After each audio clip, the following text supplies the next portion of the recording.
Hello, good afternoon. So we are going to introduce the third panel, the strategic and geopolitical implications of the FTO, the nomination. This panel evaluates the broader strategic consequences, intended and unintended, of a militarized approach to counter narcotics, including escalation risk, governance impacts, and regional stability.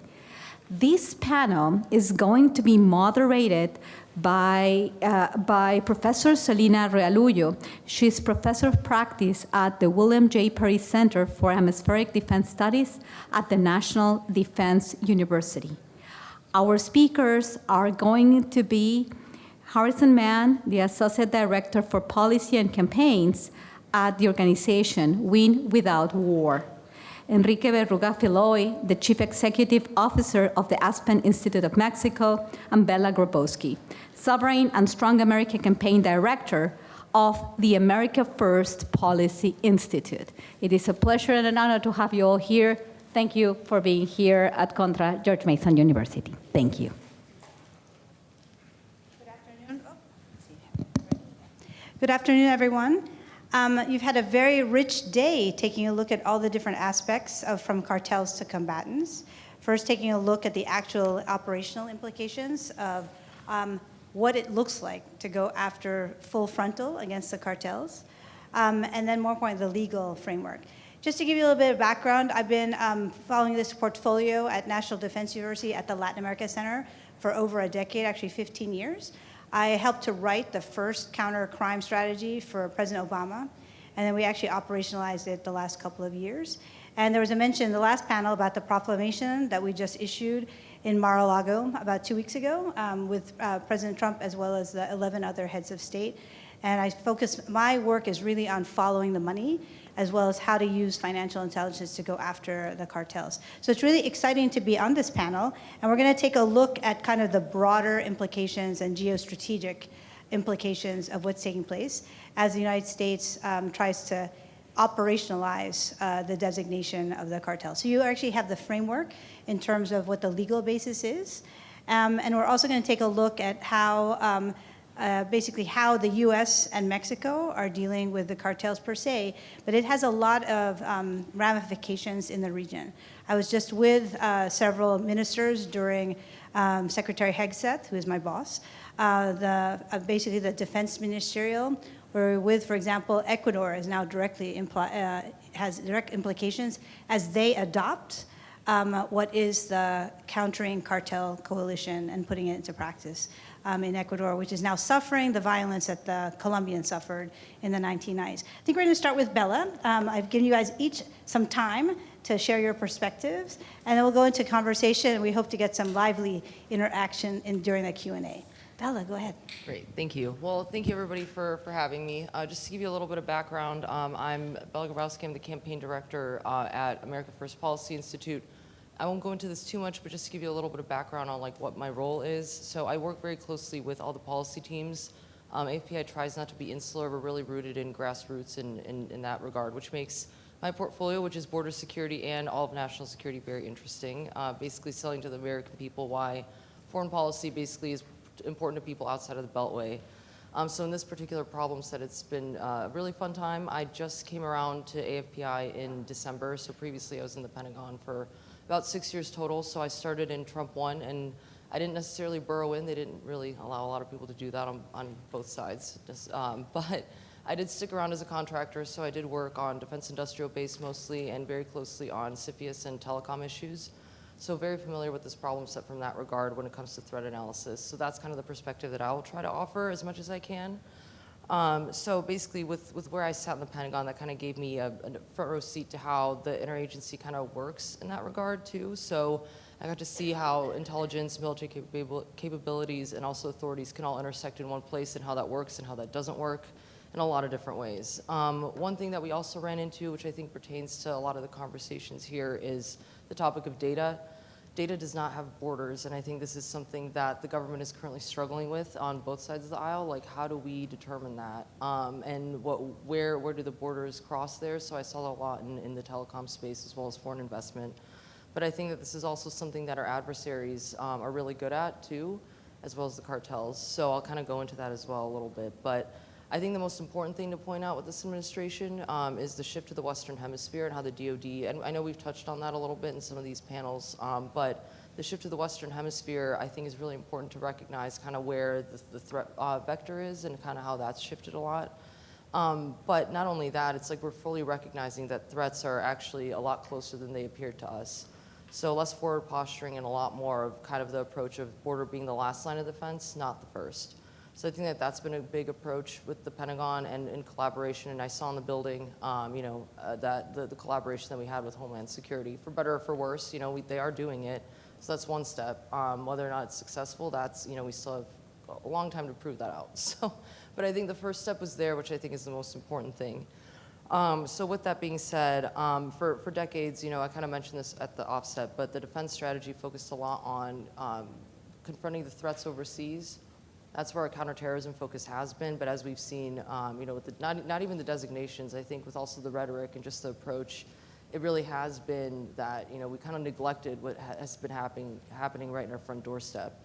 And we had that assumption too with the fact that if we are forward posturing, the threat will never come here to our border, which is true in a sense, but at the same time, our adversaries fully knew where the gaps were, because we were also very vocal about the fact that we were forward posturing at the time in CENTCOM. So again, our adversaries saw those gaps, and cartels were kind of doing it in their own ways, but that's where our adversaries kind of have been using. This is where we've seen it a lot in the DoD space, and this is where and why DoD kind of stepped in is the cartels began to be used as vehicles by these adversaries as well, because they kind of knew our structure and our system and the current battles that we're talking about right now between law enforcement and the different authorities that exist. So again, we're very vocal about what we do in the States. Our adversaries aren't, so they knew exactly where the gaps were. So again, we kind of touched on this too. The cartels are now very adaptive, so they're profit-driven and they're transnational networks, so they're not just a criminal group. Like I mentioned, their involvement with foreign adversaries that are fully against the United States and Western values, and they make it known too.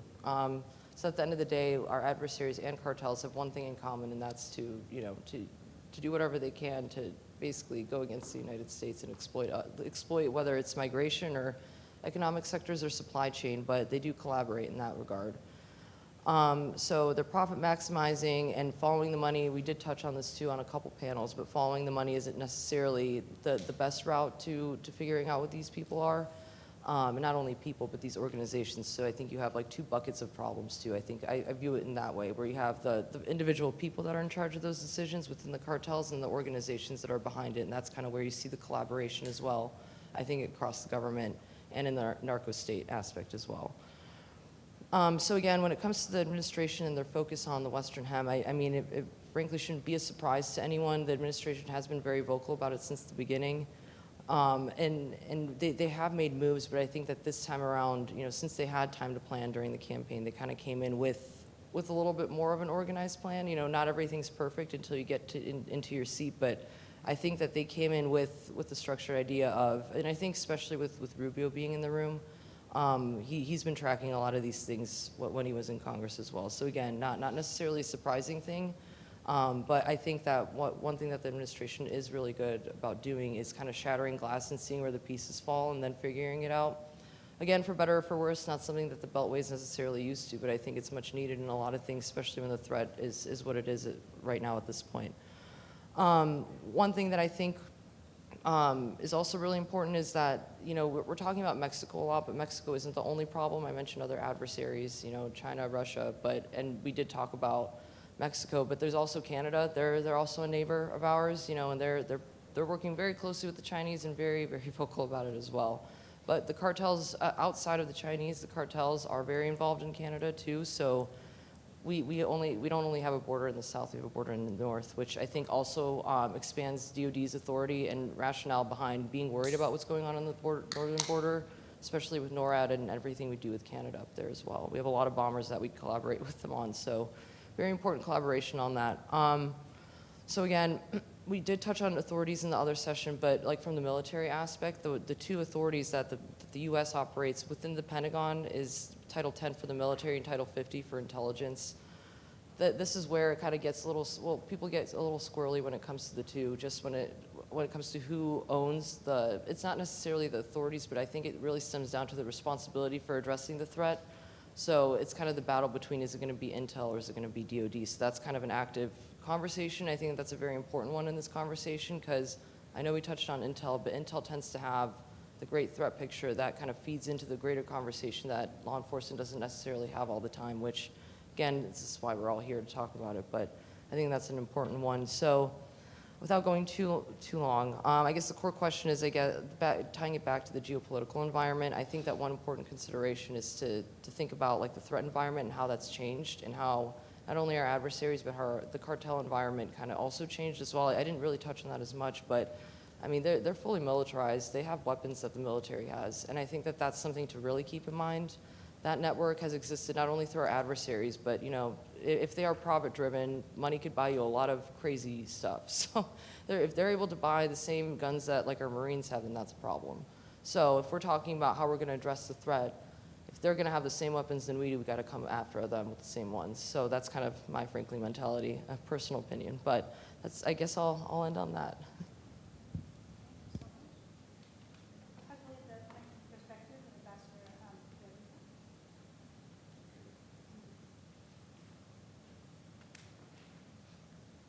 Thank you.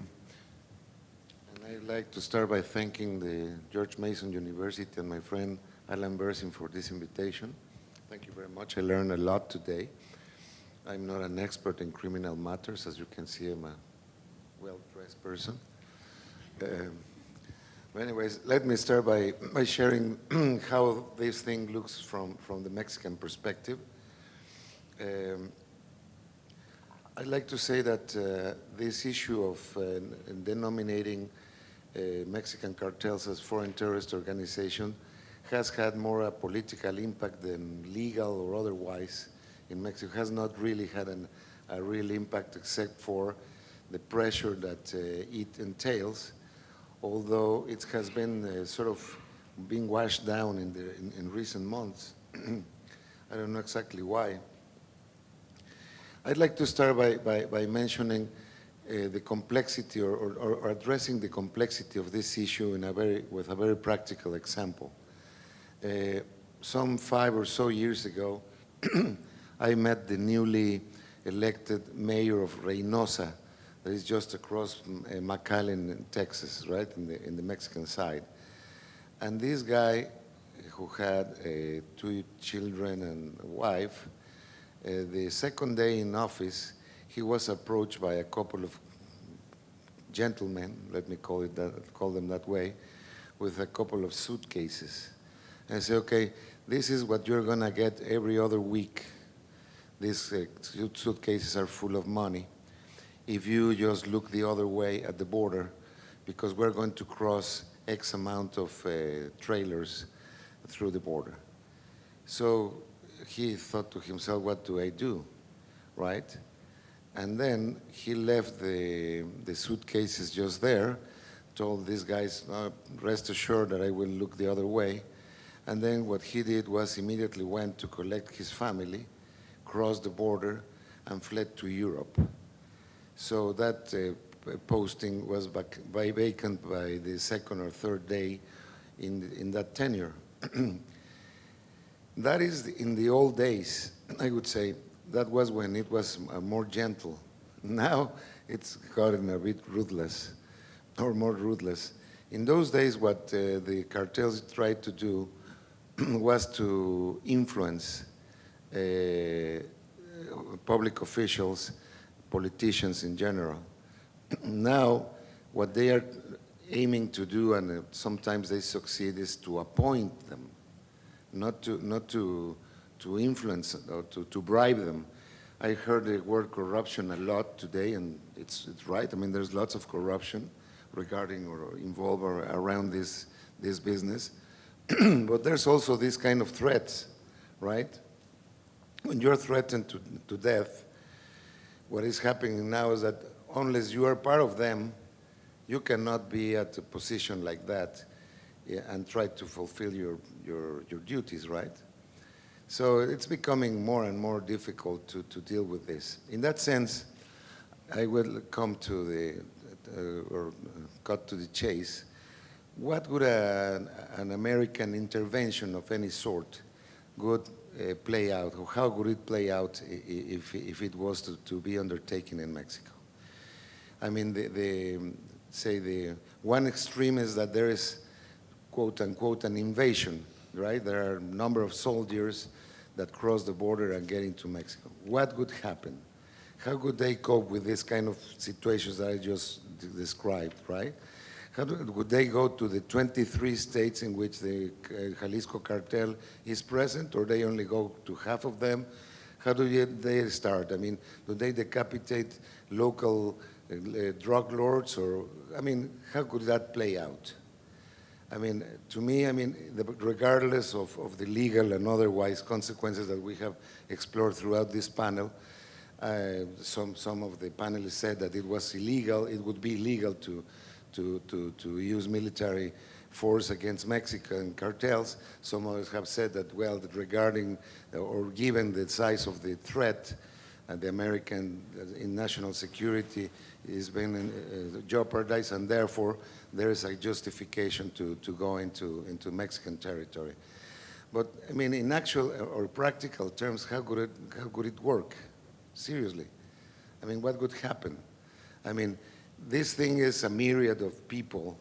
Somebody mentioned this morning there was 250,000 employees of organized crime in Mexico. I don't know where he gets that figure, but let's take it for a good one. I thought it was actually like 4 times more than that. But anyways, because they go to a particular business and then they blackmail them, and then, as you know, I mean, there's a ripple effect on corruption and crime and threats. So, but how would this play out? And what can be done? I don't think that an American intervention like the one in Iraq, say, just for argument's sake, would actually do any difference in Mexico except for creating havoc. And the minute that, as you mentioned, Bella, that they have a very sophisticated weaponry, take it that they start doing some sort of a guerrilla movement against the American intervention, right? So lots of Americans die there while chasing thugs, right? How would the American public opinion would respond to that when they start getting all these, you know, black bags with cadavers and stuff like that? So it would be actually a very difficult act to justify and to maintain, and to have a real dent on all this. So I have some proposals. I'm just not saying that we have not something to do between the two countries. I think we have a lot to do between the two countries.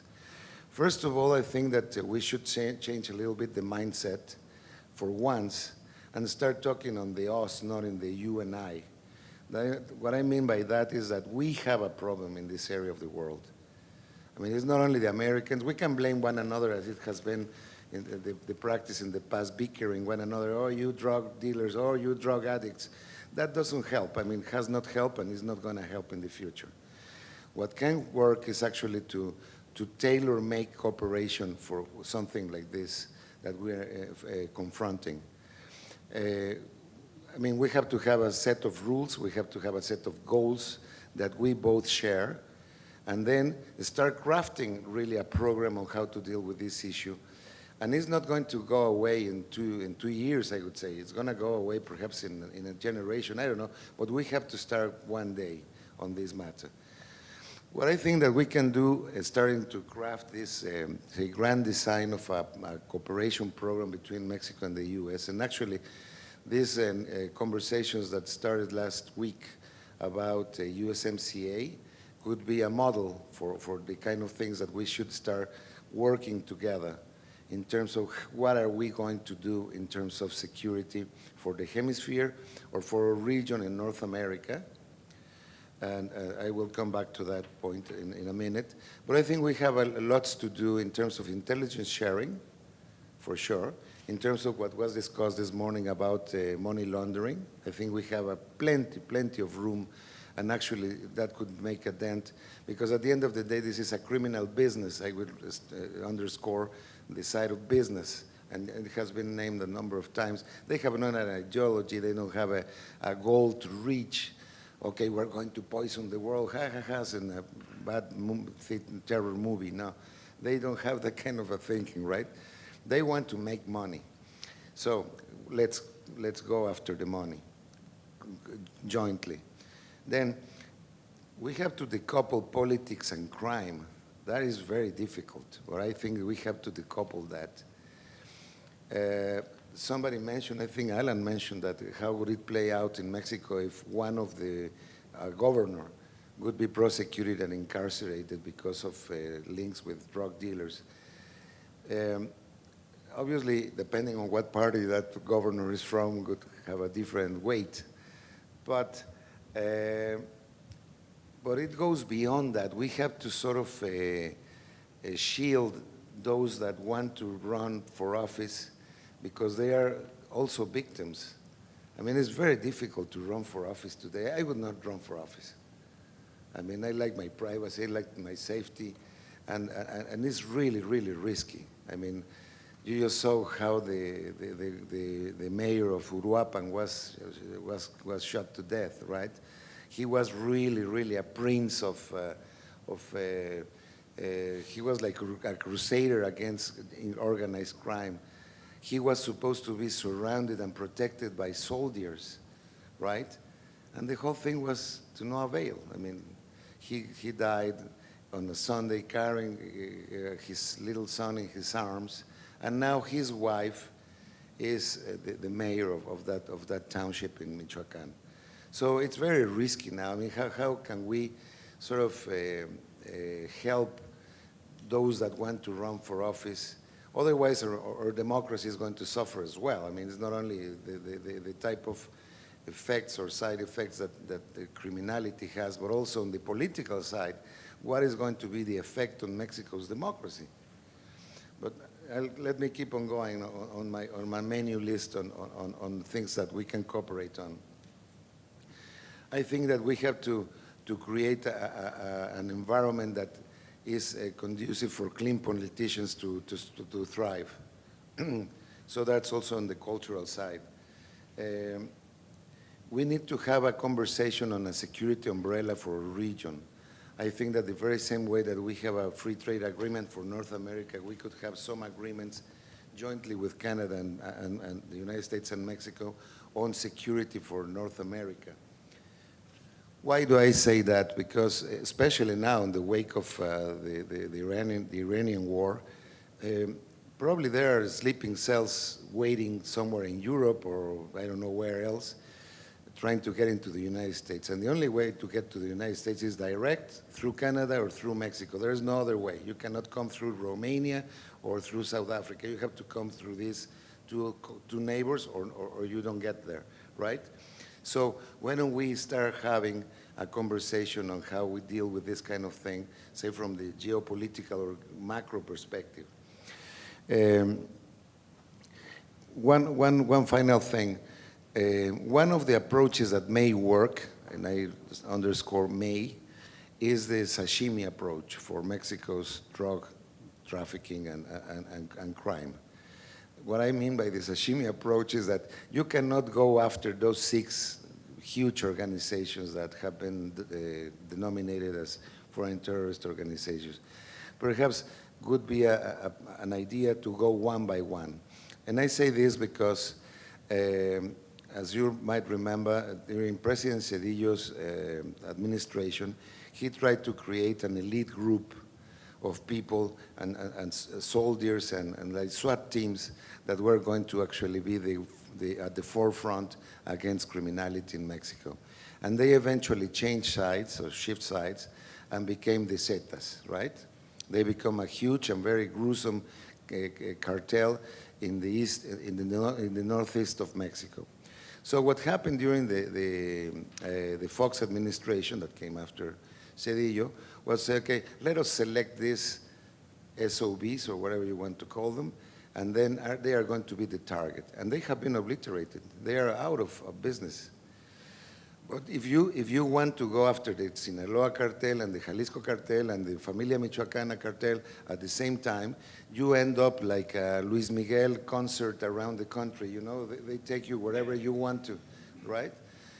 Seriously, I mean, if they want to drive the attention to Veracruz, they do something in Veracruz, so you don't look into Sinaloa or into Michoacán, so they can do their treacherous things over there. So I think that the sashimi approach, that actually that's what worked best in Colombia. They went after the Medellin cartel first, and the other guys were on holidays during that time. But they used all of the strength of the Colombian state to go after them. They killed Pablo Escobar, they finished them. And then the ELN and the Cali cartel said, well, this is too serious. We're going to relinquish our arms and we're going to give up or trade. So I think that sashimi approach can also work on the practical things. But I just want to mention and to raise the concern of if the two governments were to agree on something, it would be very difficult to tailor-make a strategy that actually works. So, but I think that both countries have the capacity to deal with it and jointly could do a big dent on these criminal organizations. Thank you very much.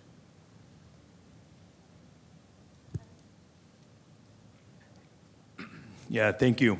I'm Harrison Mann from Win Without War. I work on our public advocacy and campaigns. Like Bella, we put a lot of work into explaining to people why foreign policy matters to the whole country and the whole world. And I think my job right now is a lot easier than Ambassador Enrique, who had to explain what a good solution would be. I'm going to talk about something we know for sure won't work. You asked about, and also a little bit about my background, career Army officer, last several years with Defense Intelligence Agency. I'm not a career Americas or Mexico expert. My experience is much more participating in and analyzing failed military interventions. So that's the perspective I'm going to come at this from today. So y'all may remember at the beginning of the second Trump administration, members of the administration were increasingly vocal about unilateral U.S. military action against cartels in Mexico in the form of drone strikes or special forces raids. That really hasn't gone away, and I would say arguably that's the threat under which a lot of the Sheinbaum administration's cooperation is hanging under that shadow. So over a year ago, I put together a tabletop exercise or a war game on the Hill for members of Congress and staffers, where we had former White House and DOD and State Department officials, former Mexican and U.S. intelligence officials, Mexican and American researchers and academics, including Professor Correa Cabrera, which is how I landed an invite here today.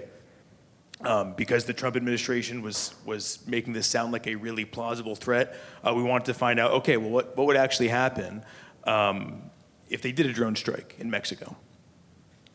I think, unfortunately, this is still extremely relevant today, because like I said, the threat has not dissipated, and I'd go one step further and say that when the Iran war disaster is over, this administration is going to want a rebound, and is going to come back to Latin America to do it, and Mexico is probably, unfortunately, going to be on the menu for that. So, again, for context, this was February 2025, and our scenario was that Trump ordered a drone strike against El Mencho, who you, I hope all know, and was probably discussed earlier, was killed by the Mexican military recently.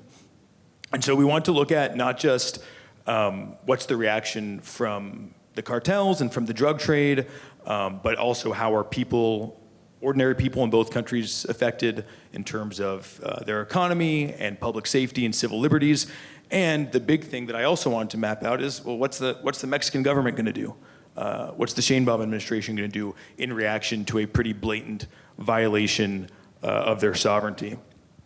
And so we basically mapped out over the course of an afternoon both a escalating kind of tit-for-tat diplomatic reprisals between the U.S. and Mexico, at the same time as cartel violence intensified, as some of the organizations were fractured under continued U.S. strikes, and eventually some of these groups decided, wow, this is really going to be an existential crisis for us. We need to fight for our survival. So some of the actions and reactions that we talked about, and I still think today, this wasn't predictive, but all of these were quite plausible. So, right, what's the first thing that happens when the U.S. violates your sovereignty? You might, as the Sheinbaum administration, end all of the critical intelligence and judicial and law enforcement cooperation that I think everybody here has agreed is critical to combating cartels and the drug trade. We anticipated a trade war would be part of this, and this was before Trump started throwing around really huge tariffs. But kind of like we're seeing in the Iran war today, a trade war between the U.S. and Mexico, even if the U.S. initiates it, has a little bit of an aspect of mutually assured destruction to it, right? Because tons of U.S. industries totally depend on cross-border trade, auto industry, agriculture, and so we anticipated, in addition to prompting an economic crisis in Mexico, there'd be huge parts of the United States where the labor force was basically put out of work by this. We talked about continued U.S. strikes or military action against cartels, eventually pushing some groups or splinters to look for American targets in Mexico, desperate for a way to push back and to stop the strikes against them. We discussed the already terrible internal displacement crisis in Mexico multiplying, just like we saw the last time there was a really heavy-handed military campaign against cartels in Mexico. We saw eventually the Sheinbaum administration reaching for what we assessed was its trump card, if you'll excuse the expression, which was immigration cooperation. We've had, I think, some previous speakers talk about the key role, whether you agree with it or not, the Mexican National Guard and government play in stemming migration to the U.S. border. That's something that's happening at the pleasure of the Mexican government. And basically, when we played it out, we decided, or we assessed that was the most likely threat that was finally going to make the Trump administration back off. Along the way, we also thought that the Mexican government would start making much more public entreaties towards Beijing, including threatening or lifting the tariffs that it put on Chinese imports, which was a favor to the Trump administration to prevent Mexico being a backdoor for Chinese goods flooding the U.S. And we also said that they might threaten a basing or refueling agreement for the Chinese Navy. And then finally, domestically in the U.S., in addition to the economic crisis, we thought that the war would be another pretense for intense attacks on civil liberties and domestic repression, going after labor protests, anti-war protests, and just Mexican-American communities by linking them to this war on cartels. And I appreciate the previous panel mentioning how the FTO designation can allow you to be creative with material support charges. And I would say this administration doesn't really need things to be airtight legally to try them. It just needs it to be kind of plausible or sound good. So we talked about, well, if they really just want to grab people, they can say, if you bought avocados that we can trace back to farms in Mexico that are cartel affiliated, you gave material support. Forget buying drugs, right? There's a lot of ways that if you want to, you can tie folks to the cartels. And then really the last thing we looked at was from the self-interested American perspective, well, what did this do to the drug trade, right? What did this do to the overdose crisis in the United States, which we have numbers declining. There's multiple explanations for that, but it's still in the tens of thousands of people dying. And we found, well, no part of this is reducing demand in the U.S. Like the ambassador said, right? You can't try and blow up every fentanyl or pill lab at once. The incentives are still there to get it across the border, even if you kill or capture some of the folks involved. And ultimately, something we have seen is that when it gets harder to get things across the border, Americans can make fentanyl and other synthetic opioids themselves. So before we get into the discussion, I just want to talk about whether or not you think a military response against cartels is a useful way to deal with them, warfare involves escalation and adaptation. That's inevitable, even if you think you're winning. And so I'd really want folks to think about, do you want to start that process of these groups, as Bella pointed out, already equipped with weaponry, which usually comes from the US? Do you want them to start an arms race? Do you want them to figure out how to use drones more effectively? Do you want them to accelerate their importation of heavy caliber weaponry from the United States when you haven't addressed the demand side in the US, when you haven't addressed the flow of weapons arming the cartels? If you wanted to look at this in military terms, why would you keep their supply lines open before you start this confrontation? So I'll leave it there. You've all provided us with amazing food for thought. If I want to go back maybe with Bella, and then for all the panelists, if we take a look at the actions of the Trump administration in Operation Absolute Resolve against Maduro, and then the deployment of Operation Southern Sphere, like is this idea of actually using the military instrument of national power, and then what's going on in Iran, we cannot underestimate the deterrent effect that it's having on not just the Scheinbaum administration, it actually has an effect on the cartels. And I know, Bella, you and I have been looking at this for a long time through the America First lens.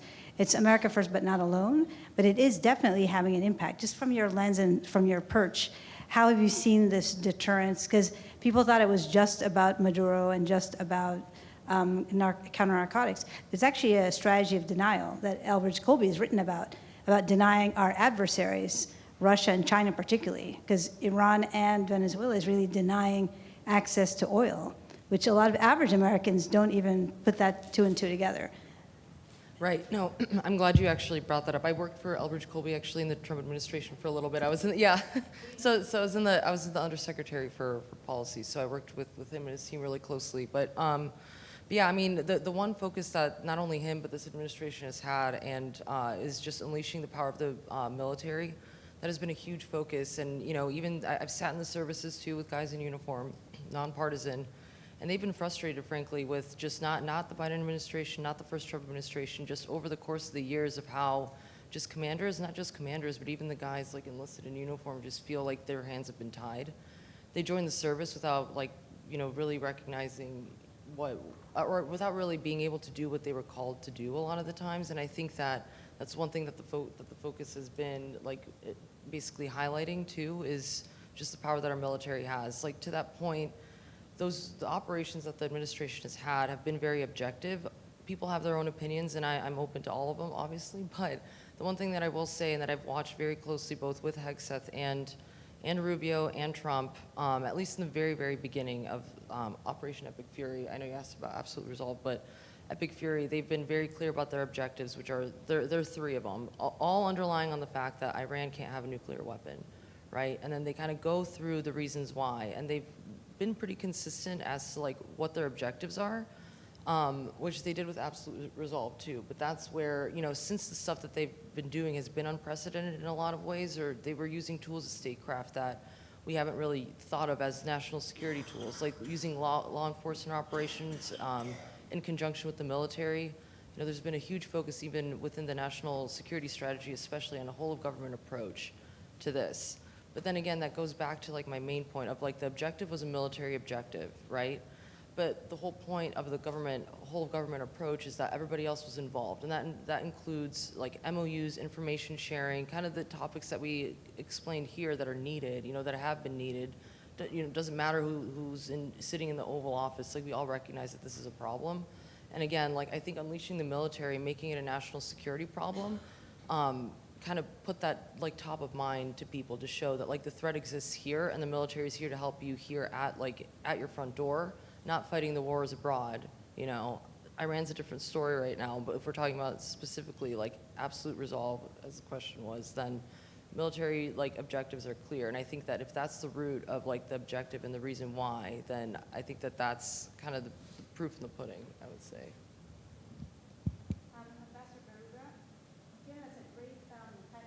I would call it a roadmap in terms of bilateral cooperation, a roadmap for all of your recommendations, which are great, except for you've heard many academics talk about, unfortunately, the status of Mexico right now is a situation of state capture. You had named, for example, that the cartels are not even waiting for people to get elected or appointed to corrupt them. They're putting forth their own candidates.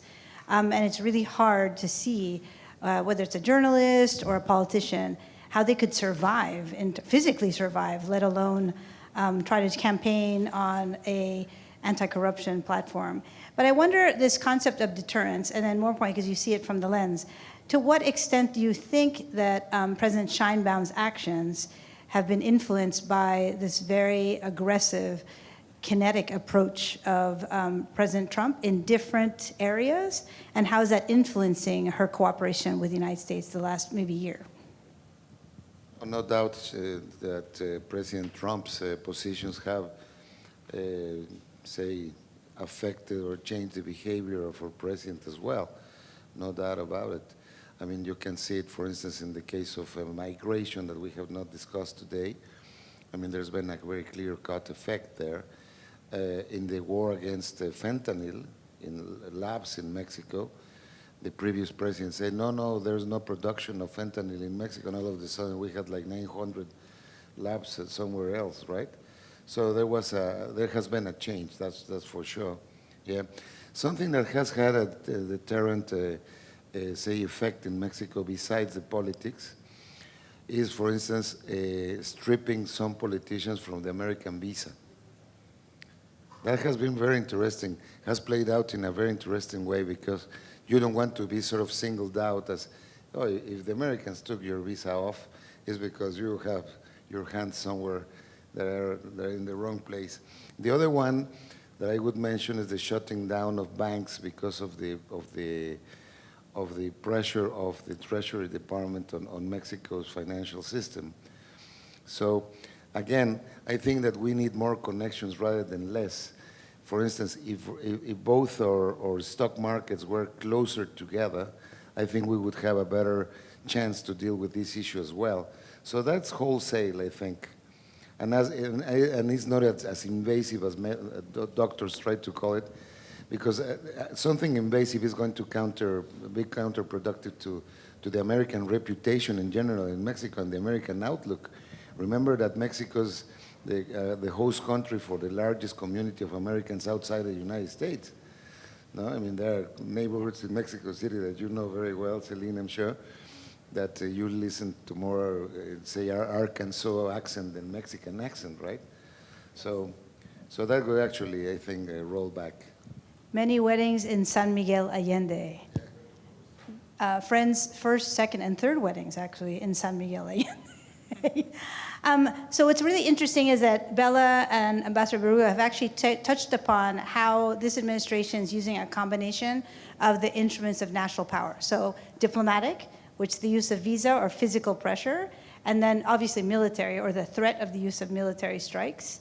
And then economic, you touched upon USMCA. We're at a very critical juncture now with the renegotiation, as well as how tied our economies are, and President Trump's real love of tariffs, and Secretary Besant's obsession with sanctions. Or the list is either good or bad, and you talked about the banking piece. You also can get off the list. It's not just that you're on the list, but you can get off the list. And the last one is actually in terms of information. How are we messaging? And you talked about whole of government, that's what we've seen. But Harrison, you talked about how the scenario of actually if there were the plan to use a kinetic, whether it's a drone or actual, human beings, what the implications are. And I think your war game showed that. Play it out for us in terms of, and particularly, I presume you're critical of this position that the administration has of being extremely dependent on the kinetic aspects. What would be the second and third order consequences? Not just in terms of US-Mexico, because you have great experience in the Middle East, from our days looking at Iraq and the long wars, Iraq and Afghanistan, to kind of share with our audience things that you look at through your perspective. Thank you. Yeah, and let's like identify the big risk of an America's policy and a Mexico policy that's based off the coercive threat of military force, which is what we're talking about here, right? That might be effective if you plan to have a invincible military forever. And fortunately, for argumentative purposes, the Trump administration is demonstrating over the past several weeks that that's just not true, and the U.S. military, we'll see if they're thwarted or not, but it is certainly not dominating what was supposed to be a regional minor adversary in Iran. And so I think if you're trying to set up a long-term security or cooperative or counter-drug framework that's based on military power, it's going to be brittle, and it's going to be transactional at best. And I think Iran is, again, instructive.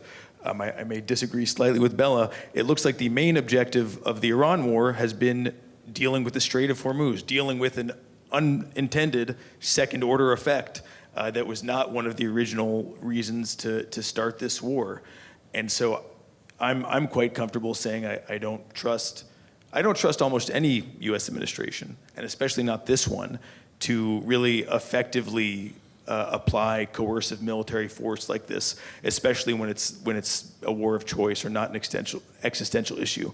And so, and I think even bringing it back from Iran back towards the region we're focused on, look at the boat strikes in the Caribbean, which I with respect to our previous panel, I was surprised to hear a lot of lawyers up there and not hear any of them describe it as murder or extrajudicial killings. That's what they are. It's outside of war, and we're bombing civilians. You may agree with that or not, but I think that's what it is. And so when you look at that's how force is going to be applied, maybe sometimes with a thought-out strategic plan in mind, and maybe sometimes you're really just doing it to generate content or to intimidate folks. It's very hard for me to feel confident about, okay, well, we can start bombing or striking things in Mexico or some of the other countries in the Americas, and it's going to turn out the way we expect. So I think we should be extremely, extremely cautious. And then just to get to second and third order effects, to your question more explicitly, something we've already seen in other regions of the world is eventually incentivizing some of these countries to look for other partnerships and to look to diversify when the United States can no longer be relied on, as a ally.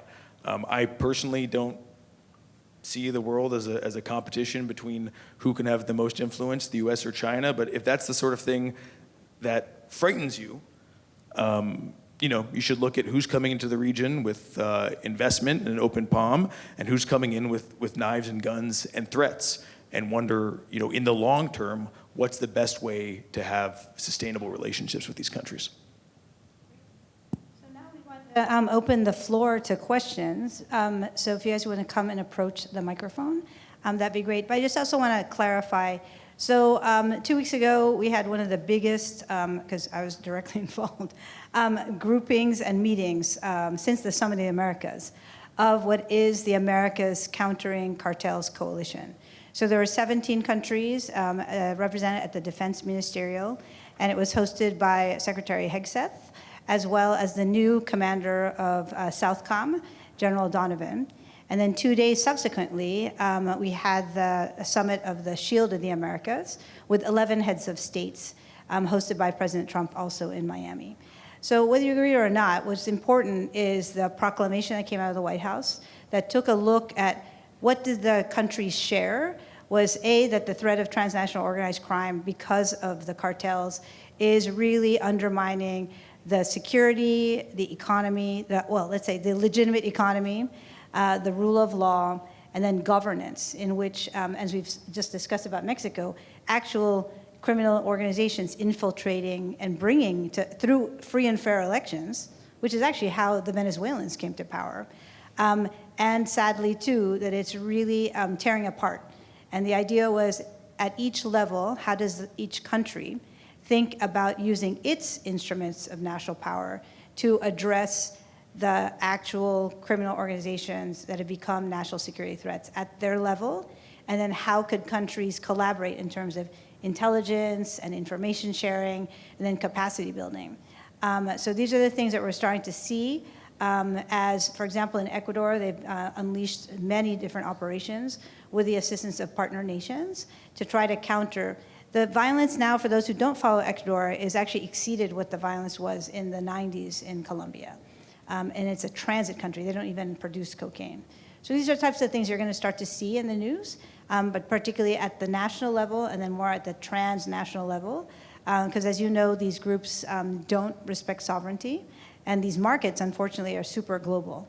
And even here in the United States, we're consuming less cocaine and more synthetic drugs. But because of the fear that we've instilled in young people about fentanyl being so lethal, we've actually seen an uptick in cocaine because they think and perceive that it's less lethal. But guess what they've done? Because it's so economical, they're trying to cut cocaine here in this tri-state area with fentanyl. So we're starting to see the first instances of cocaine overdoses because of the fentanyl. So you're right, Harrison, we have got to really focus on demand reduction and kind of wondering why we are so addictive in terms as a population, as a culture, because it's not the first time. And whether it's alcohol, the pandemic was a huge setback. And sadly, too, they're using technology. So from my sofa in Georgetown, I can use the dark web and order 10 fentanyl-laced pills and pay for it with Bitcoin, and then have it delivered by mail, or I set up a meet outside, teach at George Washington University, let's say outside the library to get my access to drugs. But this is what we're seeing is you're gonna see a lot more actions as a result of this meeting. And it was a huge coordination challenge to get all of those people particularly sequenced in that sense. Unfortunately, because of Iran, it's been eclipsed in terms of the news cycle. So we'll see. But let's open it up to see if there's folks with questions. It's been a long day, I know. Don't be shy. So. If I could just actually Yeah, sure, go ahead. Expand on Yep. one really quick thing that you mentioned. So, because I wanted to pull this string a little bit, like we're dealing with criminal organizations, like criminal businesses, and this is asymmetric and gray zone warfare. So this is also why it's like a little bit uncomfortable for DOD also, you know, the question of like, are the actions justified, right? It comes up all the time. But when you're dealing with a gray zone environment, it's kind of difficult to justify those kind of actions. But you know, to your point about the threat, it's here at our, across our border already, so. Hi, I asked a question earlier, but I just thought that I would ask again. So I'm kind of curious, at least from the America First perspective, how you guys see utilizing these tools in the future, and also what your basis of legality for it is.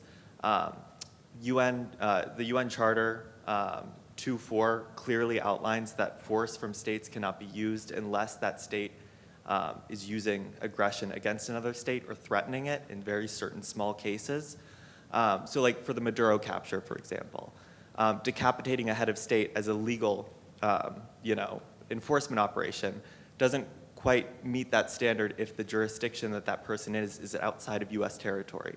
So I'm kind of curious how you guys legally rationalize this case, and what the effects we could see with a lot of our neighbors and partners that we work with that are getting concerned about America's use of power abroad, in Greenland, in Mexico, in Iran now, in these kind of regime change wars.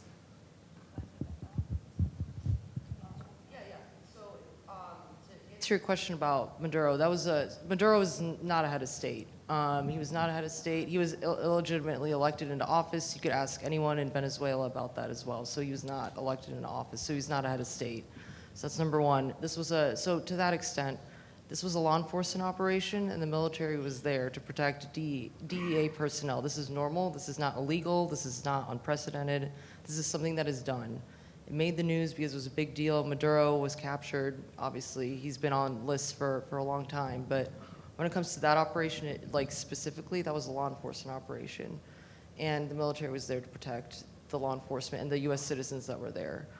And then when it comes to Greenland, I'm not sure what your question was on that, because we didn't have any military action on that either. So, and Iran was also a military operation. it is continuing to be a military operation. The objectives are to get rid of the nuclear weapon ability. In order to do that, you have to you have to get rid of the missile manufacturing capabilities and launch capabilities. Also, missiles could be nuclear tipped too, so you have that capability on there. Warheads could be nuclear. So that's another conversation as well. The other aspect of that, the third objective, is to get rid of the naval capabilities as well, which they did detonate. So the one thing that Iran does have is they do operate under like barrages. So that's what they do with like their fleets in the Strait of Hormuz. Strait of Hormuz has been a problem for a long time. It's made the news now because of everything that's going on. I'm not going to deny the fact that things escalated because of what's going on, but we've been forward posturing, like I mentioned, like in my beginning statements, like we've been forward posturing in CENTCOM for a long time. We've had bases there for a reason. We have bases there for a reason for these particular situations and instances. So again, this isn't anything new. The fact that it escalated again, like admittedly, yeah, it's probably because of what's going on over there. But the thing is, like, if not now, then when was the right time? Because the threat was escalating in more ways than one. You know, we're talking about fentanyl here coming across the border. Our adversaries are fully involved in that as well. So when it comes to like using illegal like mechanisms, I don't see that right now. I can't say that for certain, but there are, because of the systems that we've created too. Just keep in mind, like there's so many things that we did by putting red tape over red tape over red tape through bureaucracy, where we created things that like look complicated when in reality, like things should be very simple. And I think that that's what the administration has been trying to demonstrate too, is like we should be able to do this and it should be easy, because frankly, I don't think it should be a question. If American citizens are threatened by a leader, by an illegitimate leader, by a legitimate leader, or by people that are coming across our border, then as President of the United States, whether it be President Trump, Biden, Clinton, whoever it will be, his prerogative is to make sure that the American people are safe, and he determines that. So, I mean, that's kind of how I would end it there, frankly. Yeah, just to clarify, the Operation Venezuela was actually a law enforcement. So the role of the military is to support, is to detect and monitor, but they actually don't have the right to board and arrest. The Coast Guard and DEA have that. And that's what you actually had, was it looked like it was a military operation in support of an indictment that was levied against, it was a long-standing indictment against both Maduro as well as his wife. And by the way, a lot of the standing leaders of the current government in Venezuela are also subject to indictment. And Friday, there was a report in the New York Times that the same kind of formula is being put together against the sitting president of Colombia for drug trafficking, Petro. So it's important to take a look at, because sometimes the news conflates the two things. And historically, we've always had law enforcement that's going to bring these perpetrators of criminal acts to justice, and the role of the military in terms of detect and monitor and then support. So actually have like DEA agents and Coast Guard on a Navy vessel to actually go and intercept go-fast historically. I'm sure you have a comment, Harrison. Yes. Well, I think one point of agreement, though it's not a positive for me, and I say this as somebody who resigned under the Biden administration, not Trump, in effect with a lot of national security policy. If the president really wants to do it, it's not illegal, or the law won't be an obstacle, at least. And that did not begin with Trump. I think he's taken much more advantage of it. But Biden administration very knowingly and gleefully broke U.S. law as well. That my point of contention was over arms transfer law to Israel, but this goes back way beyond Trump, way beyond Biden. And I want to point that out because if you're somebody who believes that we should have three branches of government, not just one, a president who can do whatever he wants, you need to be looking at national security reform, and you need to be looking at ways to incentivize the legislative branch, which is supposed to declare war and fund war and control a lot of these things, to do their job. That's a lot of what I spend my organization's advocacy on today. I don't agree with the law enforcement versus active war in Venezuela argument, but either way, I don't think it should be up to one person. And the reason that the Trump administration can do all this stuff fairly unilaterally, which is to say without consulting Congress or the judiciary, is that we've had decades of presidents taking advantage of the same complacency, just sometimes in less visible ways. Just like to make one point regarding, say, this administration's behavior vis-a-vis the world. I think that the U.S. should be mindful of what we agree. I mean, President Trump's administration 2.0 set up tariffs on Mexico and Canada regardless of having a free trade agreement.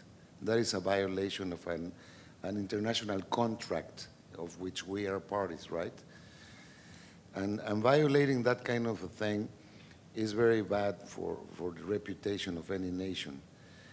Why is it that we have negotiations now on USMCA? It may be yes, it may be not. This might be agreed upon and to no avail. So I think it's a very important issue because how are you going to agree or do some overtures with other nations if it may work or might not work or might apply or not might apply. So that's something I really wanted to leave on the table here. Thank you. And thank you for being here. And thank you for all your perspectives. I have a question for all of you. I think that at Contra, we are a university and we are academics and we are studying matters of public policy. And I think that the way that you conceptualize a problem or a phenomenon is very important. So what is your concept about cartels? Because I hear, we are dealing with cartels. We're dealing with a problem. And I see that the national security issue is connected with drug trafficking and with the effect of the cartel in that sphere. But, are we sure that we're talking about an organization or something that you can deal with as if it is a national security issue? When we are talking about really decentralized networks that are not necessarily only connected to drug trafficking. When we're talking about Carlos Manso, are we really talking about groups that dedicate themselves to drug trafficking or groups that are supported by corrupt networks at the local level that are connected with other businessmen that operate at the local level? Or are we really talking about organizations that from the top, like, in El Mencho people, the El Mencho was telling them what to do and assassinating Carlos Manso because Carlos Manso was putting El Mencho at risk. Are we really talking about that? Or are we really talking about a more complex phenomenon that need to be understood in a very different way, like the way that we would like to deal, with, there's a much more complex problem here than just the drug trafficking problem. How do you conceptualize cartels?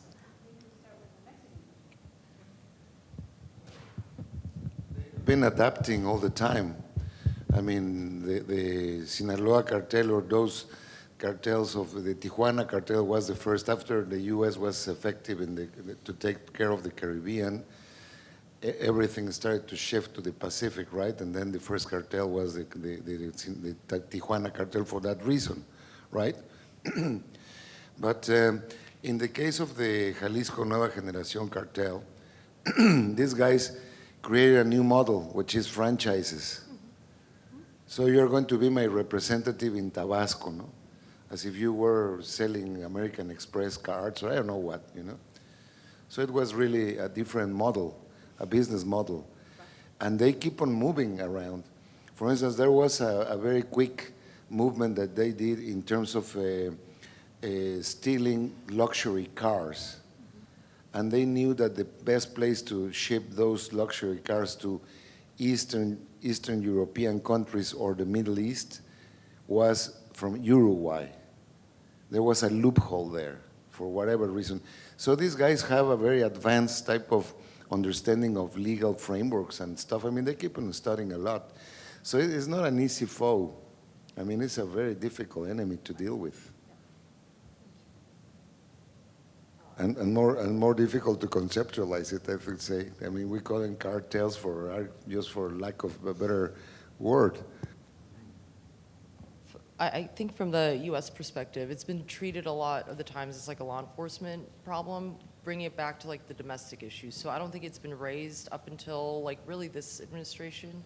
And I know this administration has tried to like raise the like basically attention to make it a national security problem by designating a couple cartels and as FTOs and things like that. I think that that was like a move, but a lot of that was messaging just to show that this is the direction that the administration is headed. And I think that that's really important because I think someone else mentioned it, but FTOs give you nothing, right? Like no resources, no money, things like that. But I think that once the framing, and I think it's happening too with the national security strategy, making it like a security problem, that's where resources become available, and that's where, you know, DoD becomes involved, other agencies become involved. But I think that that's something to keep in mind too, is from like an interagency tasking perspective, like that's how they look at it. They never really looked at it as like an international issue, if that makes sense, up until you tie it to, you know, the ties with the Chinese, the ties with the Iranians on like weapons trafficking, that kind of stuff. That's when it becomes a national security problem. Up until that point, it's a domestic issue and a law enforcement problem. But that's where the intel piece, I think, is really important, because that gives you like the whole threat picture that like both law enforcement, I think law enforcement needs to see at that point, you know, to kind of connect the dots. I hope that answers your question. Yeah. Thank you very much.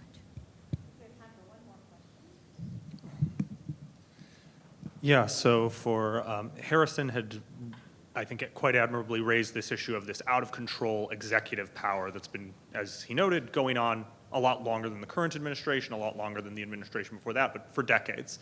So concretely, how can we rein in an out-of-control executive, restore the rule of law, and restore separation of powers? So just curious about that. All right, with the caveat that I'm not a constitutional law scholar, and I'm probably the opposite of one. Yes, yeah. I mean, you could make it, without passing any new laws, right? You could elect members of Congress who take their job seriously, who won't, let's say, yeah, the president right now can order the military to do something tomorrow. No one's forcing Congress to fund that, right? We're about to have a funding bill come up for the Iran war, but we also have a annual Defense Authorization Act that pretty much everybody votes on no matter what. That's not using your power, right? That's giving up and saying, well, I don't really like all the wars you're doing, but I'm going to pay for them no matter what, no questions asked anyway, right? So that's like something we could do tomorrow. Like I said, a lot of these laws are kind of already on the book, but otherwise you could add more safeguards into really what orders the military or the national security bureaucracy in general is compelled to follow, and have a little more stringent definition for, well, there's an imminent threat, right? We've seen the imminent threat workaround for getting a declaration of war or an authorization of the use of military force used and abused, again, by Trump, by Biden, by those preceding them, saying, okay, well, it's an imminent threat because these people are going to sell drugs that Americans are going to overdose on. It's an imminent threat because I had a feeling based on facts that Iran was going to develop nuclear weapons in the future, even though all my intel said it wasn't. Or back in the Biden administration, fighting the Houthis, well, it's an imminent threat because when we drove our ships right next to them, they started attacking us in the middle of the genocide. So you could clarify and add some safeguards, but without changing anything, we could focus on electing folks who actually want to use what's already on the books.